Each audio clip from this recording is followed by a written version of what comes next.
नमस्कार दोस्तों, स्वागत है आपका हमारे यूट्यूब चैनल पर। दोस्तों आज के इस वीडियो में हम लोग जानेंगे अभिक्रिया की दर यानी रेट ऑफ रिएक्शन के बारे में हम लोग जिक्र करेंगे। दोस्तों हम लोग केमिकल काइनेटिक्स के बारे में जान पा रहे थे और आज की इस वीडियो में ये सेकंड लेक्चर है वीडियो का, इसका हेडिंग का, और हम लोग अभिक्रिया की दर रेट ऑफ रिएक्शन के बारे में जानेंगे। दोस्तों ये रेट ऑफ रिएक्शन है क्या? दरअसल इकाई समय में अभिकारक एवं उत्पाद के मोलर सांद्रता में होने वाले परिवर्तन को अभिक्रिया का वेग कहते हैं। दोस्तों यहाँ पर क्या कहा जा रहा है, इकाई समय में अभिकारक एवं उत्पाद के मोलर सांद्रता में जो परिवर्तन हो जाएगा दोस्तों, उसी को हम लोग क्या कहेंगे, अभिक्रिया का वेग कहेंगे। अब यहाँ पे दोस्तों हम एक छोटा सा रिएक्शन इसके एग्जाम्पल के तौर पर लिख रहे हैं। जैसे हमारे पास एक रिएक्शन है N2 + 3H2 sign of reversibility 2NH3, right. तो यहाँ पे दोस्तों इकाई समय में दोस्तों कुछ न कुछ समय होगा, इकाई समय में अभिकारक और उत्पाद, ये this is reactant and this is product.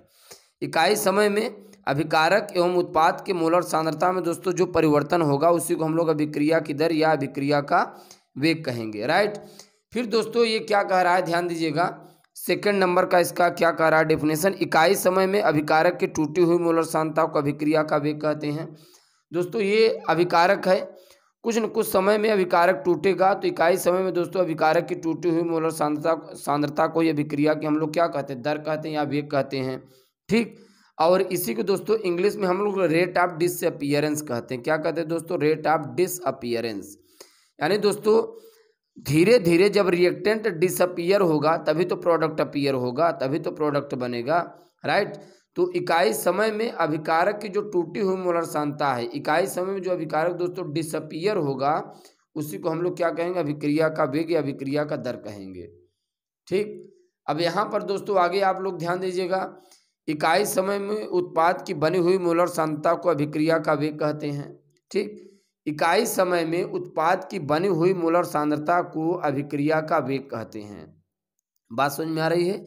इकाई समय में उत्पाद की बनी हुई मोलर सांद्रता को अभिक्रिया का वेग कहते हैं। आप देख पा रहे हैं दोस्तों, इकाई समय में जो उत्पाद की बनी हुई मोलर सांद्रता होती है दोस्तों उसी को हम लोग क्या कहते हैं, अभिक्रिया का वेग कहते हैं। दोस्तों ये कुछ न कुछ समय में प्रोडक्ट अपीयर होगा तो वही है यहाँ पर इकाई समय में उत्पाद की बनी हुई मोलर सांद्रता का अभिक्रिया का वेग कहते हैं। यानी उत्पाद की मोलर सांद्रता कितने समय में कितना बन रही है वही है अभिक्रिया का वेग, यानी रेट ऑफ अपीयरेंस। जब उत्पाद बनता है तो रेट ऑफ अपीयरेंस कहते हैं। अब यहाँ पर देखिए दोस्तों क्या कह रहा है, यदि डेल्टा टी समय में मोलर सांद्रता में होने वाला परिवर्तन डेल्टा एक्स हो तो अभिक्रिया का वेग क्या हो जाएगा, delta X upon delta T.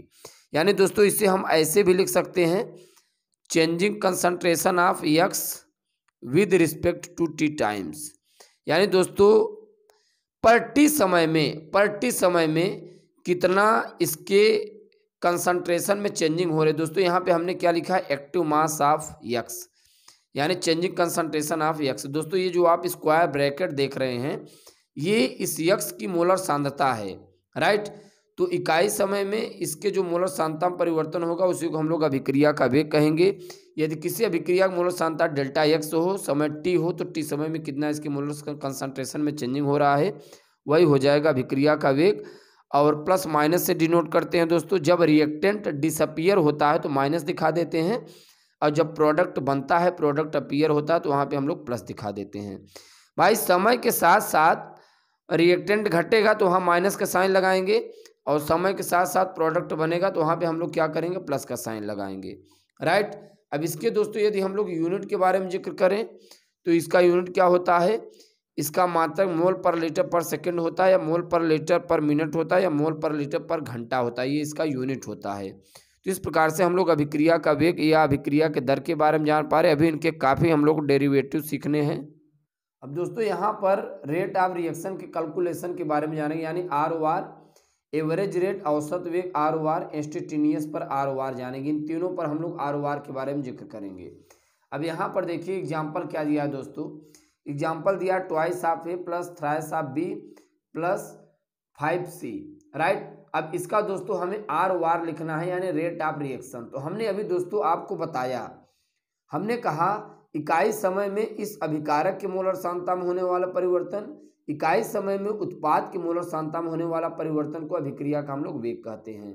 यानी आर वार दोस्तों रेट ऑफ रिएक्शन बराबर क्या होता है, माइनस का साइन लगाएंगे, क्योंकि रिएक्टेंट के लिए हम लोग हर स्थान पे माइनस का साइन लगाएंगे, ध्यान देना, माइनस का साइन लगाएंगे यानी माइनस, ये दोस्तों ये इसकी स्टाइक्योमेट्री है, कितनी स्टाइक्योमेट्री है, 2 है, तो -1/2। और दोस्तों आगे जब अभी हम बताएंगे तो वहाँ पे आपको हम माइनस हाफ क्यों कर रहे हो वहाँ पे आपको समझ में आएगा, यानी माइनस का साइन लगाएं क्योंकि रिएक्टेंट है। अच्छा 1/2 कर दिए क्योंकि स्टाइक्योमेट्रिक से हम लोग डिवाइड करेंगे बराबर करने के लिए। चेंजिंग कंसंट्रेशन ऑफ है with respect to T times, यानी पर टी समय में दोस्तों इस एक कंसंट्रेशन मोलर सांद्रता में कितना परिवर्तन हो रहा है, right, which is equal to minus का साइन लगाएंगे रिएक्टेंट के लिए, स्टाइक्योमेट्रिक कोफिशिएंट से हम क्या करेंगे डिवाइड कर देंगे, changing concentration of B, changing यानी दोस्तों डेल्टा हम लोग चेंजिंग बता रहा है, changing concentration of B with respect to T times, यानी दोस्तों पर टी समय में इस बी के मोलर कंसंट्रेशन में कितनी चेंजिंग हो रही है ये बता रहा है, विच इज इक्वल टू प्लस का साइन लगाएंगे क्योंकि अब प्रोडक्ट में आ गए दोस्तों, समय के साथ साथ अगर ये डिसअपियर होगा प्रोडक्ट तो अपीयर होगा, ये घटेगा तो ये बढ़ेगा, जब ये घट रहा है दोस्तों समय के साथ यहाँ माइनस का साइन लगा दिए, और जब ये बढ़ रहा है तो यहाँ हमने प्लस का साइन लगा दिए, बस इतना सा ही ये प्रदर्शित करता है।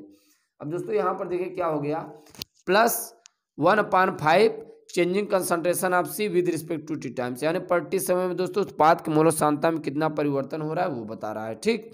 अब दोस्तों यहाँ पर देखिए एवरेज रेट पर अगर हमें आर ओ आर लिखना हो तो ये हम कैसे लिखेंगे, बिल्कुल वैसे ही लिखना है, माइनस स्टाइक्योमेट्रिक कोएफिशिएंट से डिवाइडेड कर -1/2 changing concentration of A with respect to T times, minus का साइन लगाएंगे 1/3 स्टाइक्योमेट्रिक कोएफिशिएंट, यहाँ पर देखिए दोस्तों क्या है बी है, तो changing concentration of B with respect to T time equal to +1/5 यानी स्टाइक्योमेट्रिक कोएफिशिएंट से डिवाइड किया changing concentration of C with respect to T times, right. चाहे दोस्तों आर ओ आर लिखिए चाहे एवरेज पे रखिए कोई दिक्कत नहीं दोस्तों, एवरेज रेट आर ओ आर अभिक्रिया के दर में कोई बहुत ज़्यादा अंतर नहीं होता। अच्छा चलिए दोस्तों हम लोग एकाग रिएक्शन के बारे में सीख लेते हैं, देखते हैं इस रिएक्शन का आर ओ आर कैसे लिखते हैं।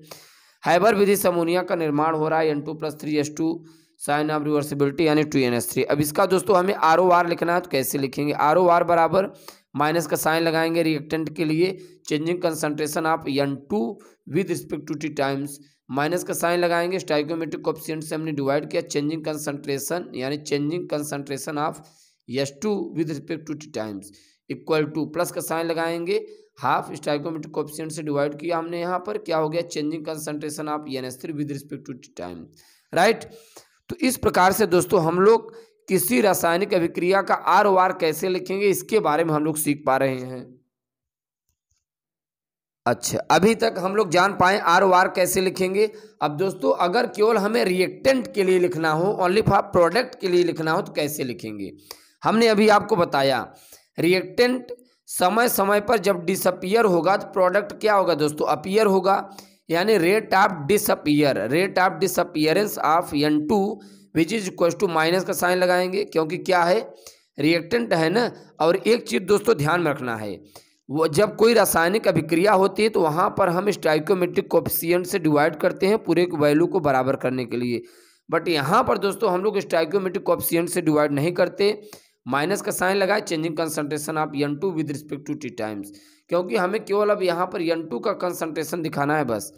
Rate of disappearance of H2 equal to minus का साइन लगाएंगे changing concentration of H2 with respect to T times, right.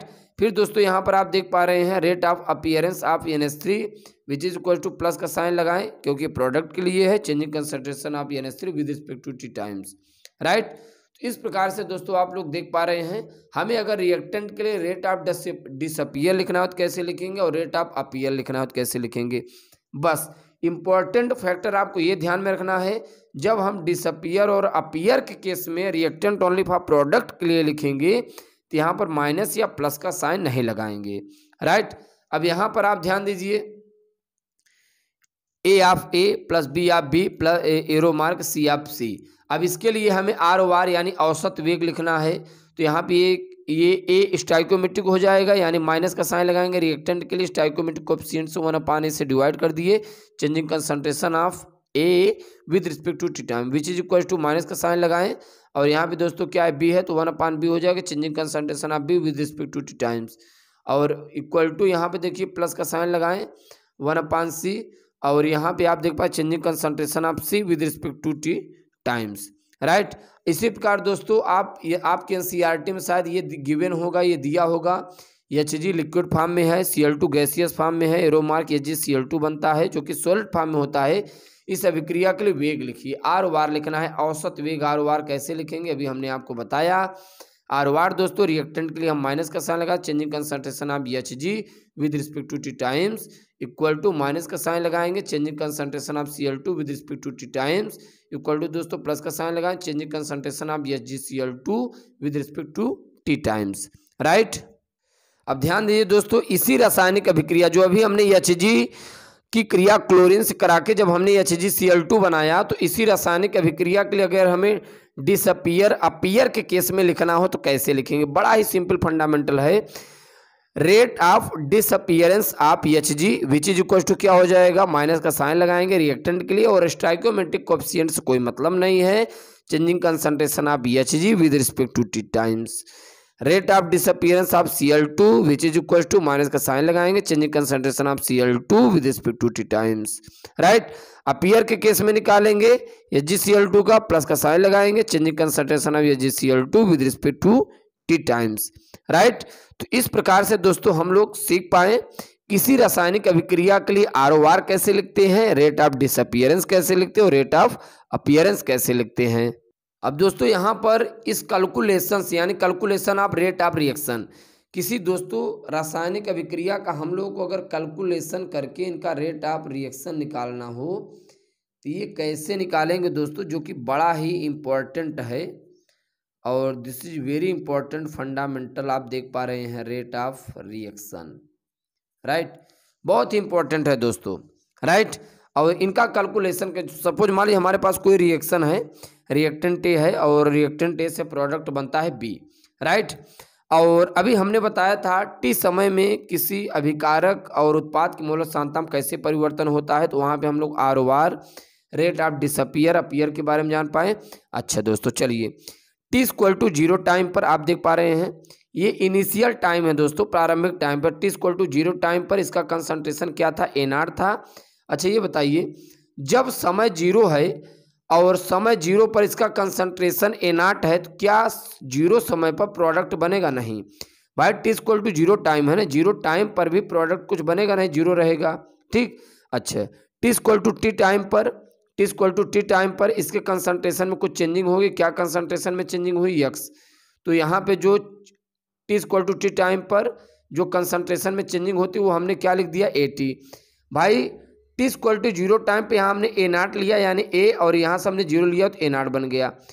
और यहाँ पे हमने t equal to T time पर, t equal to T time पे यानी हमने AT यानी 80 समय में अब कंसंट्रेशन में कुछ चेंजिंग होगा, x चेंजिंग होगा, तो इसमें से भाई ये इनिशियल कंसंट्रेशन था, प्रारंभिक कंसंट्रेशन पूरा का पूरा इसकी सांद्रता कितनी थी, A0, और जो कंसंट्रेशन इससे टूटा वो प्रोडक्ट में जब कन्वर्ट होगा तो इससे माइनस हो जाएगा, तो A0 माइनस x हो गया, ठीक।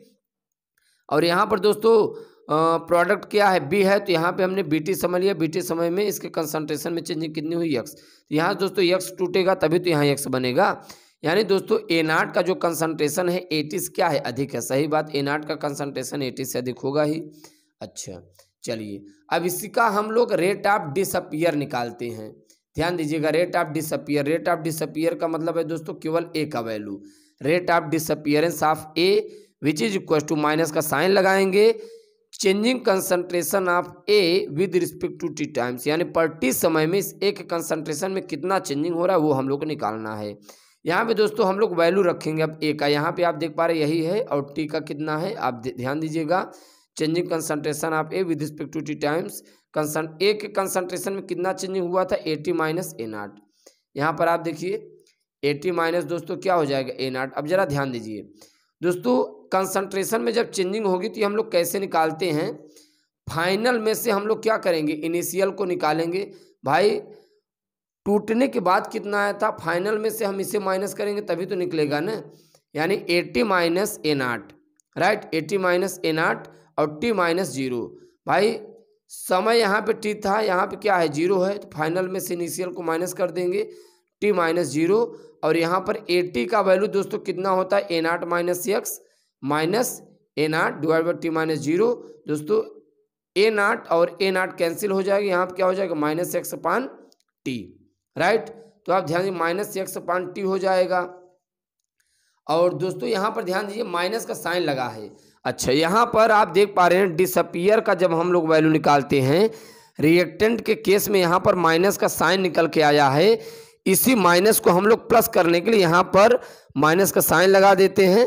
जब दोस्तों यहाँ पर आप माइनस का साइन लगा देंगे तो यहाँ पर भी आपको माइनस लगाना है, यहाँ पर माइनस, यहाँ पर माइनस, यहाँ पे क्या हो जाएगा दोस्तों प्लस हो जाएगा। ठीक, हम यहाँ पे दोस्तों लगा नहीं रहे हैं बट आपको समझाने के लिए ऐसा कर रहे हैं।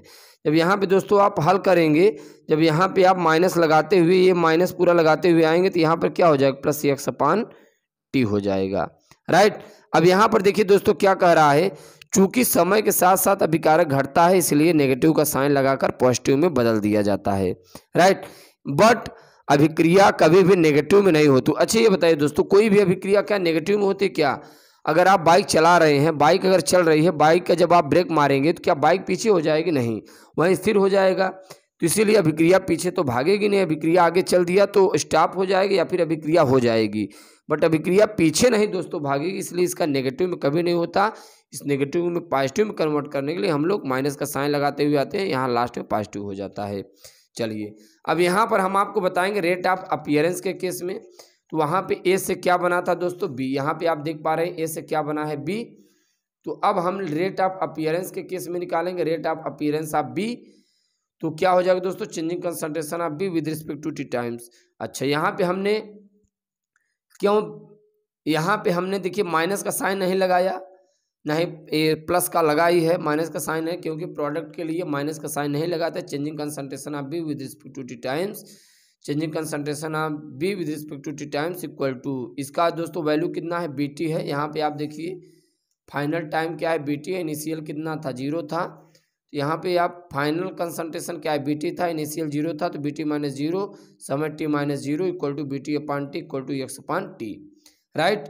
तो इस प्रकार से दोस्तों ये निकल के आता है। आप यहाँ पे देख पा प्रोडक्ट भी कभी भी नेगेटिव में नहीं होता, ठीक, क्योंकि समय के साथ साथ इसकी उत्पाद की मात्रा सदैव क्या होती है बढ़ती है। अब दोस्तों आप लोग देख पा रहे हैं अगर इस अभिक्रिया के लिए रेट ऑफ रिएक्शन के लिए आर ओ आर लिखना तो कैसे लिखेंगे, R O r equal to minus changing concentration of A with respect to T times equal to changing concentration of B with respect to T times. इन दोनों का value दोस्तों कितने हैं एक्स अपान टी के इक्वल है।